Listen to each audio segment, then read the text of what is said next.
So the most talked about team in local football, Mount Pleasant Academy, is up and running in the Red Stripe Premier League, smashing out the teeth of defending champions Portmore United in their season opener. But here's my problem now.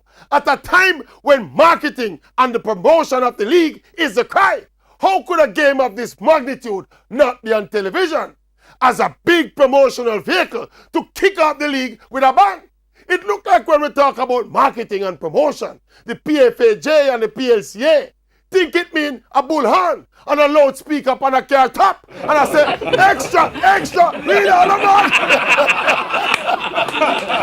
And when they realize the lost opportunity with a game like this, with all the trimmings, the advent of the defending champions Portmore United, fresh from their quarter-final run in the CONCACAF Club Championships, versus the closest thing to a super team, Mount Pleasant Academy, with the biggest crowd support in the league, Shavar Thomas versus Donovan Duki Part 2, the coaching sequel from the RSPL final last year, now into the season opener, all in the year of the World Cup finals.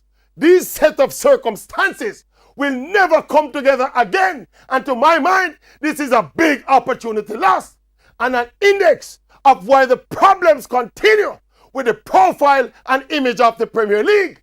This game was a perfect platform to start off the season on a high. We